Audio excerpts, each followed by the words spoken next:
Hi friends, இன்றைக்கி நம்ம chicken குழம்பு எப்படி பண்ணுறதுன்னு பார்க்கலாம். சிக்கன் குழம்பு பண்ணுறதுக்கு ஃபஸ்ட்டு ஒரு 3 ஸ்பூன் ஆயில் ஊற்றிக்கிறேன்.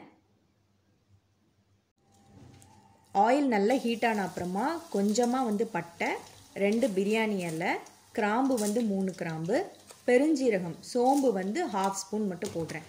இது ஆயிலில் கொஞ்சம் நல்லா ஃப்ரை ஆகி அதோட ஃப்ளேவர்ஸ்லாம் நல்லா இறங்கின அப்புறமா ஆனியன் ஆட் பண்ணிடலாம்.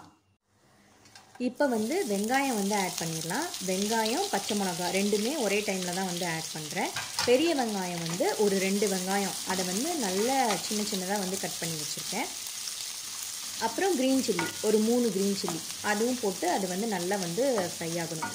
வெங்காயம் நல்லா வதங்கணும். எவ்வளோ நேரம் நல்லா வதங்குதோ அப்போ தான் குழம்பு நல்லா டேஸ்ட்டாக இருக்கும். ஸோ நல்லா வதங்கட்டும்.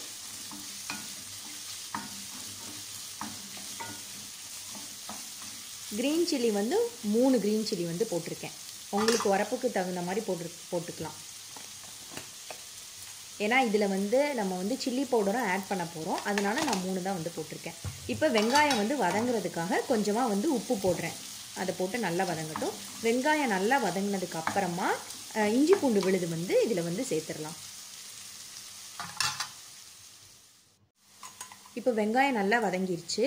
இப்போ ஜிஞ்சர் கார்லிக் பேஸ்ட் ஆட் பண்ணுறேன். ஜிஞ்சர் கார்லிக் பேஸ்ட்டுக்கு ஜிஞ்சர் எவ்வளோ அமௌண்ட் எடுக்கிறோமோ அதே ஈக்குவல் அமௌண்ட் கார்லிக் ரெண்டும் எடுத்து அரைச்சி ஆட் பண்ணியிருக்கேன். 2 ஸ்பூன் ஆட் பண்ணியிருக்கேன் ஜிஞ்சர் கார்லிக் பேஸ்ட். இஞ்சி பூண்டு விழுது போட்டு அதோட ரா ஸ்மெல்லாம் நல்லா போன அப்புறமா தக்காளி ஆட் பண்ணுறேன். ஒரு தக்காளி, பெரிய தக்காளினா ஒரு தக்காளி, நான் ஒரு தக்காளி தான் ஆட் பண்ணியிருக்கேன். ரொம்ப குட்டியாக இருந்துச்சுன்னா 2 தக்காளி. வெங்காயம் தான் எப்போதும் அதிகமாக ஆட் பண்ணணும், தக்காளி கம்மியாக தான் ஆட் பண்ணணும். தக்காளி அதிகமாகிடுச்சு அப்படின்னா குழம்பு நல்லா இருக்காது, தக்காளி குழம்பு மாதிரி ஆயிரும். இப்போது இதில் மசாலா பவுடர்ஸ் எல்லாம் ஆட் பண்ணுறேன். 1/2 ஸ்பூன் மஞ்சள் பொடி, அப்புறமா 1/2 ஸ்பூன் சில்லி பவுடர், அதுக்கப்புறம் கரம் மசாலா 1/2 ஸ்பூன், அப்புறம் பிரியாணி மசாலா அது வீட்டிலே ஃப்ரெஷ்ஷாக ரெடி பண்ணேன். ஐயோ மாற்றி சொல்லிட்டேன், chicken masala powder. Chicken masala powder வீட்டிலே ரெடி பண்ணுது. அது 2 ஸ்பூன். எவ்வளோ தேவையோ அது போட்டுக்கலாம். ஃபஸ்ட்டு போட்டு நம்ம பண்ணி பார்த்துட்டு டேஸ்ட் பாருங்கள். கம்மியாக இருந்துச்சுன்னா இன்னும் கொஞ்சம் ஆட் பண்ணிக்கலாம்.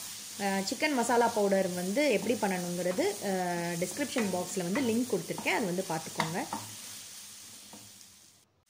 இப்போ தக்காளி கூட அந்த மசாலா பவுடர் எல்லாம் நல்லா மிக்ஸ் ஆகி அந்த ரா ஸ்மெல் எல்லாமே போய் ஒரு கிரேவி மாதிரி ஆயிடுச்சு.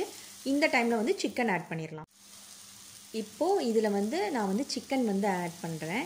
சிக்கன் போட்டுட்டு இந்த மசாலா கூட நல்லா கோட் ஆகிற மாதிரி நல்லா மிக்ஸ் பண்ணி விட்டுருங்க. அதில் தண்ணியோ எதுவுமே இப்போ ஆட் பண்ண தேவையில்லை. ஏன்னா சிக்கனே கொஞ்சம் தண்ணி வெளியே வரும் சிக்கன்லேருந்தே கொஞ்சம். ஸோ அதனால் இதை நல்லா எல்லாத்தோடையும் அந்த மசாலாவோட நல்லா மிக்ஸ் பண்ணி விட்டுட்டு இதை மூடி வச்சுருங்க ஒரு 5 to 7 மினிட்ஸ். இப்போ நான் எக்ஸாக்டாக 7 மினிட்ஸ் கழித்து இதை ஓப்பன் பண்ணியிருக்கேன். இப்போ இந்த மாதிரி தான் இருக்குது. சிக்கன்லேருந்தே தண்ணி வெளியில் வந்திருக்கு. ஸோ இதுலேயே சிக்கன் ஹாஃப் குக் ஆகிருக்கும்.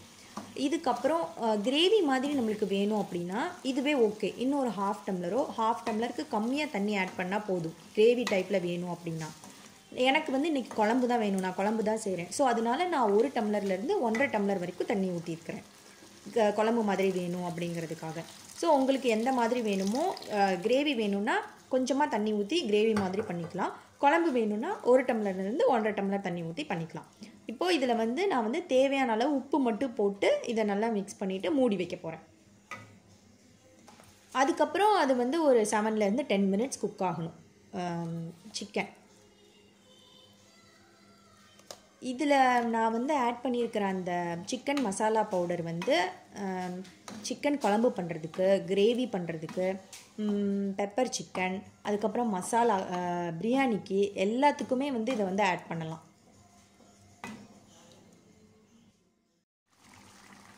நான் அப்போ தண்ணி ஆட் பண்ணி சால்ட்டு எல்லாம் ஆட் பண்ணி மூடி வச்சுட்டேன். ஒரு 7 மினிட்ஸ் கழித்து, 7லேருந்து ஒரு 9 மினிட்ஸ் கழித்து ஓப்பன் பண்ணி பார்க்கும்போது நல்லா குக் ஆயிடுச்சு.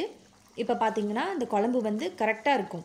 ரொம்ப தண்ணியாலாம் இருக்காது. இந்த டைமில் இருக்கும் போது இந்த மாதிரி நான் இப்போ எடுத்து காமிச்சேன்ல, இந்த மாதிரி இருக்கும் போது குழம்பு ரெடி ஆயிடுச்சு. இப்போ வந்து கொத்தமல்லி இலையெல்லாம் தூவி அதை வந்து ஆஃப் பண்ணிடலாம். கொஞ்சம் நேரம் கழித்து அதுவே வந்து குழம்பே வந்து இன்னும் கொஞ்சம் வந்து கட்டி ஆயிரும் நம்மளுக்கு. ஸோ சிக்கன் குழம்பு ரெடி ஆயிடுச்சு.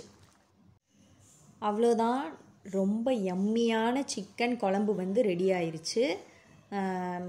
இதே மாதிரி நீங்களும் வந்து பண்ணி பாருங்கள். செஞ்சு பார்த்துட்டு எப்படி இருக்குதுன்னு சொல்லி எனக்கு வந்து சொல்லுங்கள். இப்போ நான் வந்து உங்களுக்கு அது தண்ணி மாதிரி இருந்ததில்ல, ஆனால் கொஞ்சம் நேரம் வச்சாலே அதுவே வந்து கட்டி ஆயிரும். அந்த குழம்பு எந்த மாதிரி வேணுமோ அந்த லெவலுக்கு வந்து வந்துடும். இப்போ நான் உங்களுக்கு வந்து எடுத்து காமிக்கிறேன். அப்போ வந்து கொஞ்சம் தண்ணியாக இருக்கிற மாதிரி தானே இருந்துச்சு, ஆனால் இப்போ வந்து எப்படி ஆயிடுச்சு பாருங்கள். நல்லா கரெக்டான வந்துச்சுல. ஸோ நீங்களும் இதை பண்ணி பார்த்துட்டு எப்படி இருக்குன்னு சொல்லுங்கள். பாய்.